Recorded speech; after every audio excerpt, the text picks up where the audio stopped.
블레셋이 이스라엘과 싸우려고 군대를 모았습니다. 이 일은 사울 왕과 다윗에게 너무나도 난처한 어려운 일이 되었습니다.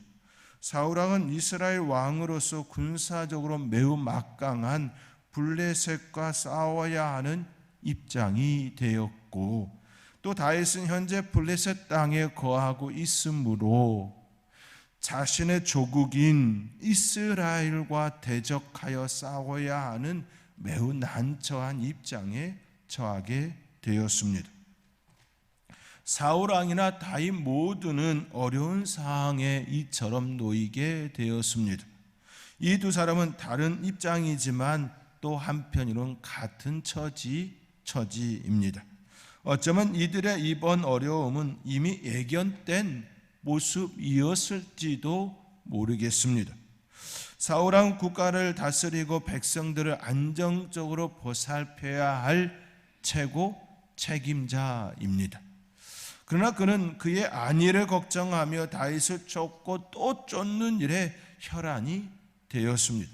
시간이 점차 지나면서 이웃 나라들은 자연스레 그들의 상황을 엿듣게 되었을 것입니다. 시간이 지나면 지날수록 사울 왕이 다윗을, 그의 사위 다윗을 쫓고 또 쫓는 그런 참 웃지 못할 해프닝, 그렇게 접근되었을 것입니다. 사울 왕이 그의 사위를 잡아 죽이기 위해 혈안이 되어 국정을 엉망으로 만들어 놓았다고, 또 지금이 그들을 칠 수 있는 적기라고, 특히나 블레셋 장수 골리앗을 무너뜨린 다윗도 그들과 함께 하지 않고 또 오히려 블레셋 땅에 머물고 있으니 지금이 아주 좋은 기회라고 그렇게 여겼을 것입니다. 다윗 역시 그가 블레셋 땅에 들어가게 된 이유는 사울 왕으로부터 피하고 싶은 마음 때문이었지요. 너무나도 지치고 지친 시간들로 인해 그 시간을 모면하고 싶었을 뿐이었습니다. 다만 그가 잘못을 저지른 건 하나님께 묻지 아니하고 자기의 생각대로 블레셋 땅에 피한 그 일이었습니다. 독단적으로 감정에 휩쓸려 블레셋 땅으로 도피한 그의 행동은 결국 이 어려운 시간을 맞이하게 되었습니다. 언제든지 블레셋 사람들이 이스라엘을 공격하면 그와 그의 일행들은 어쩔 수 없이 동참해야 하는 그 일임을 인지했어야 했습니다. 블레셋 땅에 가기 전에, 도피하기 전에 그는 한 번 더 생각을 했어야 했습니다. 내가 만약 블레셋 땅에 가게 된다면 블레셋이 군대를 일으켜 이스라엘과 싸운다면 나는 매우 어려운 처지에 놓이게 될 거라는 것을 생각했어야 했습니다. 그러나 그들은 그러한 생각을 하지 않았습니다. 당장 사울 왕으로부터 피신하는 것이 마음에 급급하여 하나님께 묻지도 않고 피하였기 때문입니다. 우리는 종종 사울 왕과 다윗과 같이 우리가 감당해야 할 몫을 하지 않은 채 도망칠 때가 있습니다. 다른 것을 쫓을 때가 있습니다. 그러나 그것은 또 다른 어려운 일을 만나게 하곤 합니다. 도망간다고 해결되는 것이 없습니다. 또 다른 문제에 봉착하게 되어지지요. 오늘 이 사건에 대하여 사울 왕이 어떤 행동을 취하는지 그 모습을 보며 하나님께서 우리에게 주시는 영적 메시지, 그 메시지를 생각해 보고자 합니다. 첫째, 거룩한 행위와 신앙은 별개일 수 있습니다. 항상 거룩한 행위와 그 신앙이 함께 가지 않는다라는 의미입니다. 사울 왕은 사무엘이 죽었을 때에 그 땅에 신접한 자와 박수를 내어 쫓았습니다. 이 모습은 지극히 칭찬받아 마땅한 일이었습니다. 오늘 본문 3절의 말씀입니다. 우리 함께 오늘 본문 3절의 말씀 함께 읽겠습니다. 사무엘이 죽었으므로 온 이스라엘이 그를 두고 슬피 울며 그의 고향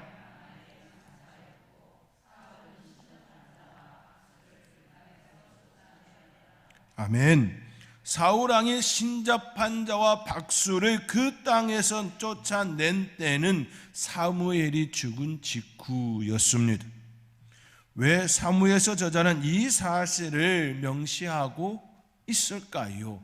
왜 이처럼 표현하고 있을까요? 사무엘이 죽었으므로 사울은 신접한 자와 박수를 그 땅에서 쫓아내었더라. 이처럼 표현하고 있냐라는 것이지요. 그것은 사울왕이 박수와 신접하를 쫓아낸 것이 지극히 신앙을 준수하는 그 모습이 아니라 율법을 준수하기 위하여서 그들을 쫓아낸 것이 아니라 사무엘이 죽었고 이로 인해 그가 감정적 흥분 속에 이러한 일을 행하였다.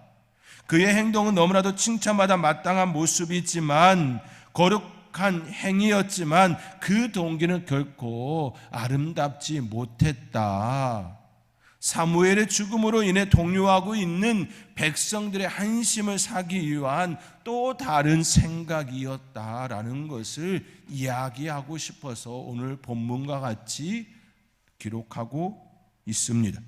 사무엘이 죽었으므로 온 이스라엘이 그를 두고 슬피 울며 그의 고향 라마에 장사하였고 사울은 이렇게 표현하고 있는 것입니다. 사무엘의 죽음으로 인하여서 온 이스라엘이 슬피 울고 있는 그 모습으로 인하여 얘들아 있잖아, 내가 사무엘이 그렇게 원하였던 그 일 내가 행할 거야, 나 좀 예쁘게 봐줘, 이런 모습이라는 것이지요.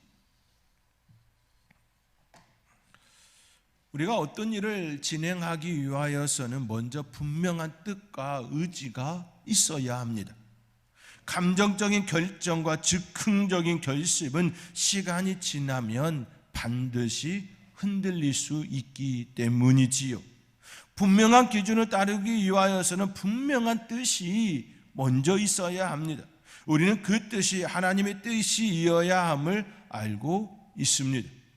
하나님의 뜻을 따를 때에 거기에는 의지적인 결단이 병행되어야 한다라는 말씀입니다. 하나님의 뜻이 있고 그 뜻에 나의 의지적인 행동이 뒤따라야 한다라는 말씀입니다. 뜻만 있으면 오래 지속할 수가 없습니다. 또 의지만 있고 뜻이 없으면 시간이 지나면서 유야무야가 될 가능성이 매우 큽니다. 왜냐하면 왜 하는지, 왜 그렇게 해야 하는지 이해하지 못하고 시작하였기 때문입니다. 기준이 없이 뜻이 없이 시작되었기 때문입니다. 왜 지속해야 하는지 자신과 타인을 설득하기 어렵기 때문입니다. 시간이 아무리 지나도 뜻이 분명하면 많은 사람들이 왜 이것을 해야 합니까? 라고 할 때에 하나님의 뜻입니다, 하나님께서 원하십니다, 그렇게 말할 수 있기 때문입니다. 이것이 지금 시대에 하나님께서 원하시고 바라신 것이기에 우리는 의지적으로 이 일을 감당해야 합니다라고 말할 수 있기 때문입니다. 그런데 하나님의 뜻이 아니라고 한다면, 기준이 없다고 한다면 시간이 지나면 지날수록 우리가 왜 이것을 해야 합니까? 라고 할 때에 자신과 타인을 설득할 수가 없게 되어지지요. 그렇게 반드시 뜻과 의지가 함께 병행되어야 합니다. 그러나 사울왕은 뜻과 의지에 따라 진행한 행동이 아니었습니다. 즉흥적인 결심에 의하여 감정적 반응으로 나타난 결정이었습니다. 그 결과 어려운 일이 그에게 주어지게 되었을 때에 신접한 여인을 찾아가는 이율배반적인 일이 그 안에, 자신 안에 일어나게 됩니다. 오늘 본문 6절과 7절의 말씀입니다. 우리 함께 오늘 본문 6절 7절의 말씀 함께 읽겠습니다. 사울이 여호와께 묻자오되 여호와께서 꿈으로도 우림으로도 선지자로도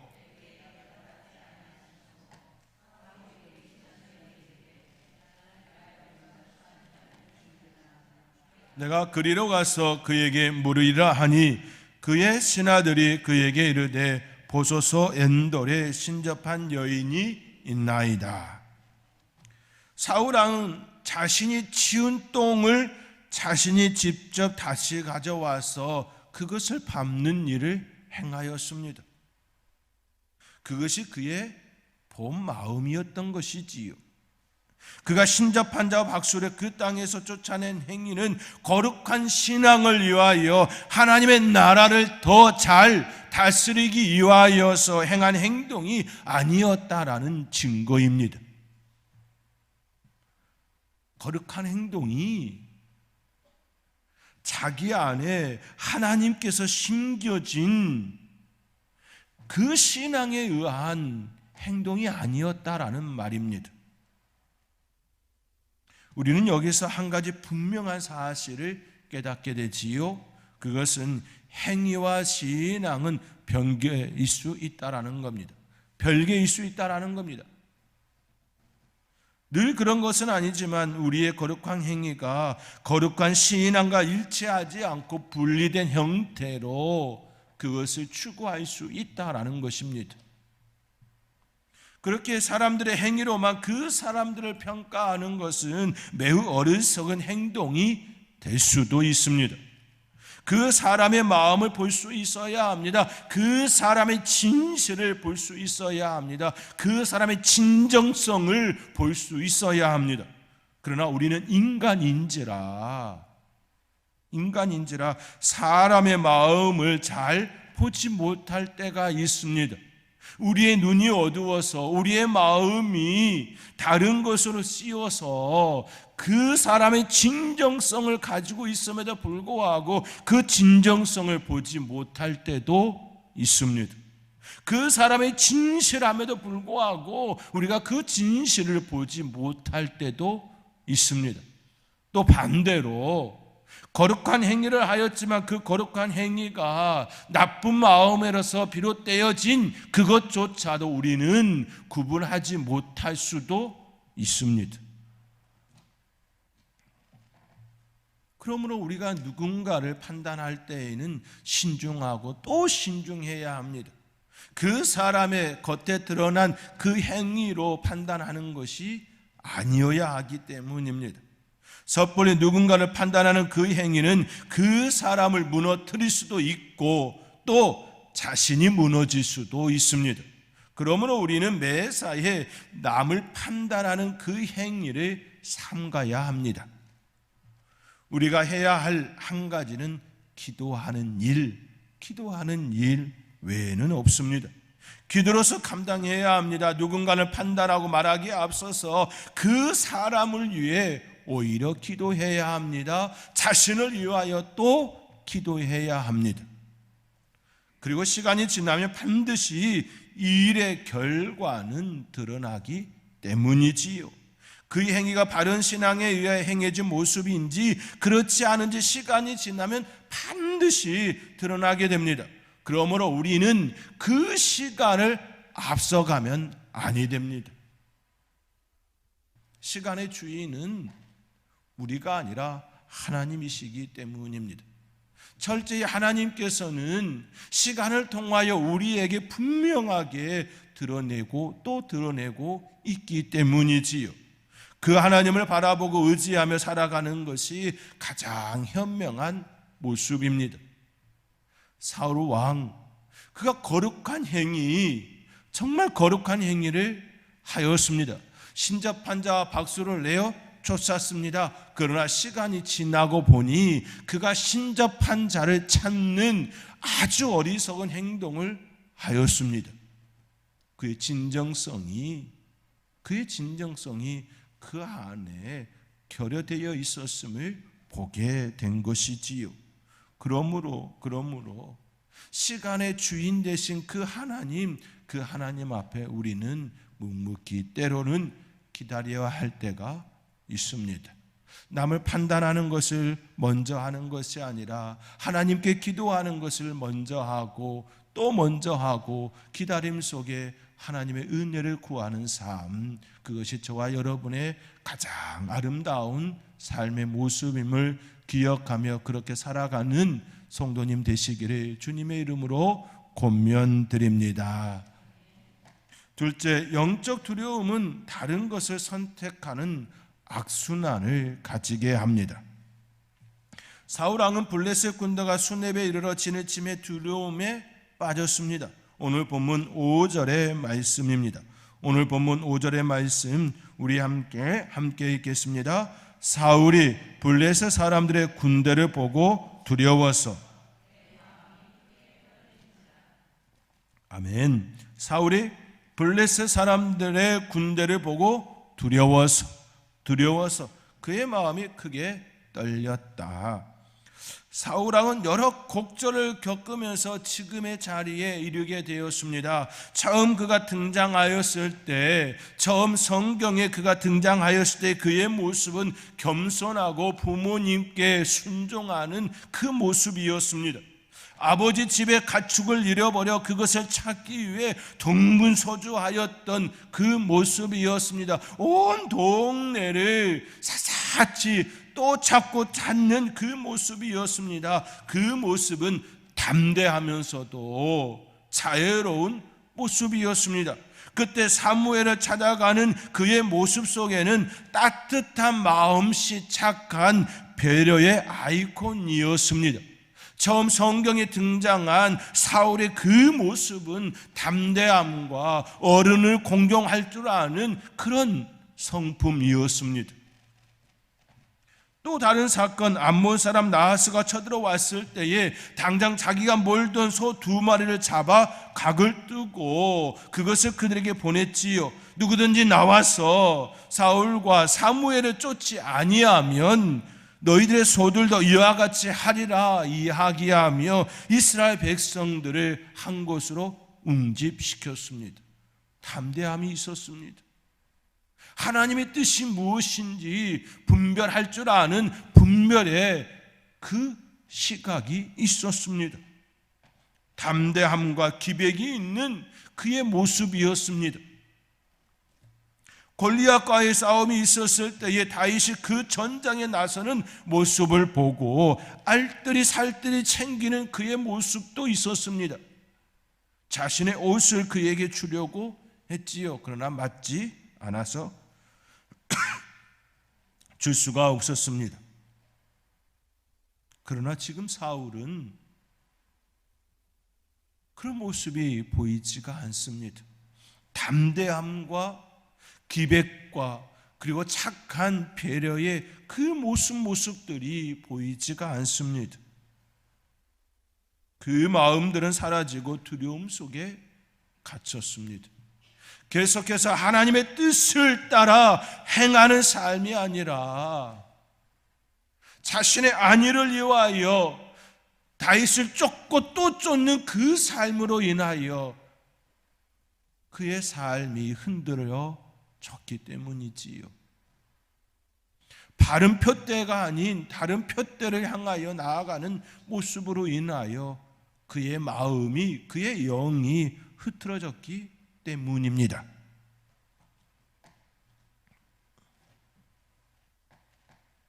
결국 그는 다른 푯대를 향하여 나아가는 그 모습으로 인하여 하나님을 떠난 그 모습이 되었습니다.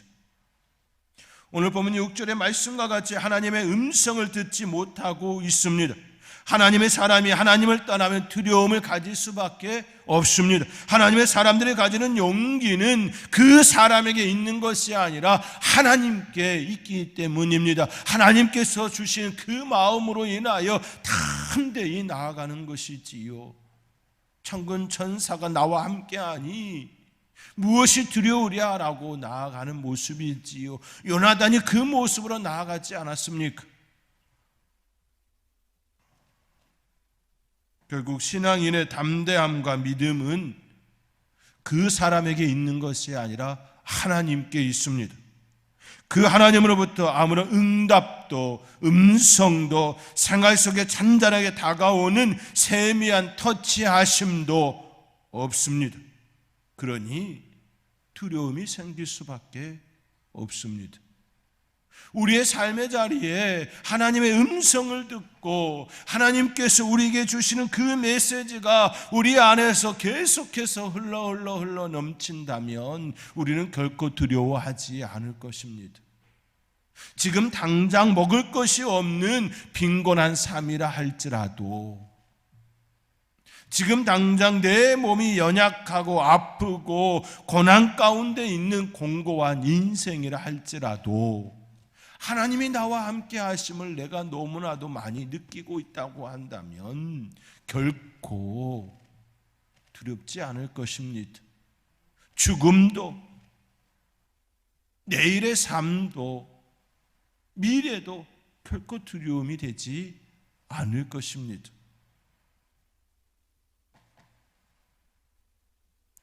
신앙인은 하나님 안에 살아야 합니다. 신앙인은 우리 하나님께서 공급해 주시는 그 힘으로 살아야 합니다. 자녀를 양육함에 있어서도, 부모를 공경함에 있어서도, 사회생활하는 것도 모두가 다 하나님 안에서 하는 일이어야 합니다. 이것이 바로 신앙인의 바른 모습입니다. 그러나 사울 왕은 하나님을 떠났을 뿐만 아니라 하나님의 이름을 남용하는 자가 되었습니다. 오늘 본문 9절과 10절의 말씀입니다. 오늘 본문 9절 10절의 말씀 우리 함께 읽겠습니다. 여인이 그에게 이르되 내가 사울이 행한 일 곧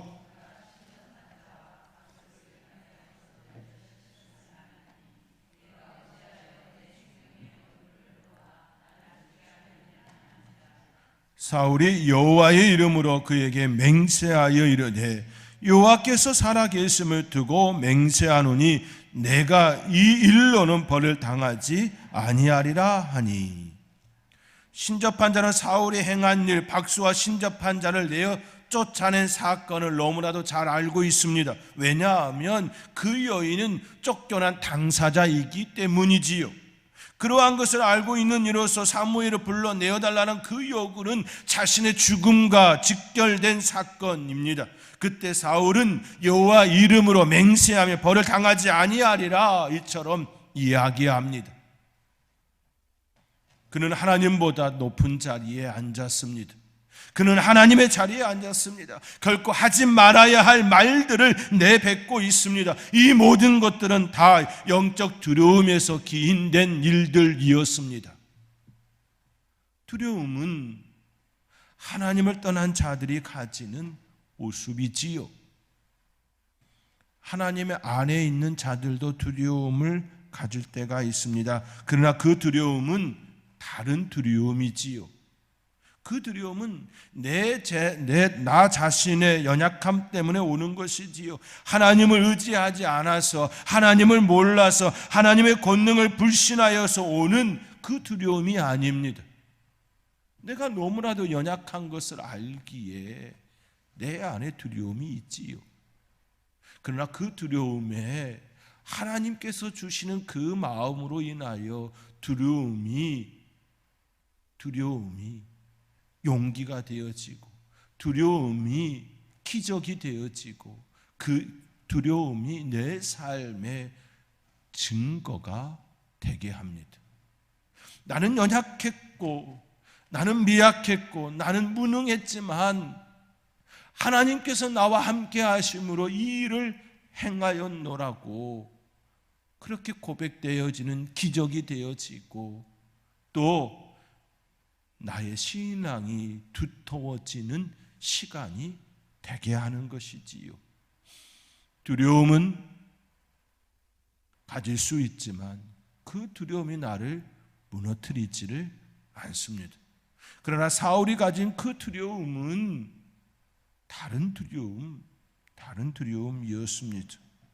결국 다른 것을 쫓는 그 결과로 나타나게 되었습니다. 사랑하는 성도 여러분, 사울왕은 어리석은 행동을 하였습니다. 그 행동은 결코 바른 신앙에서 나온 행동들이 아니었습니다. 지금을 살아가는 우리들도 늘 마음에 품어야 할 것이 있습니다. 그것은 우리의 신앙이 하나님께 바르게 향하고 있는가, 그것을 늘 점검해야 하고 살펴야 합니다. 그 마음이, 그 신앙이 우리의 삶을 살리기 때문입니다. 저와 여러분 가운데에 그 모습이 더 풍성히 일어나 오직 감사로 고백하며 오직 하나님의 은혜 가운데 하나님을 의지함으로 응답과 하나님의 세미한 그 터치하심을 늘 경험하며 풍성한 삶을 누리는 저와 여러분의 삶이 되어지기를 주님의 이름으로 축원드립니다. 기도하겠습니다.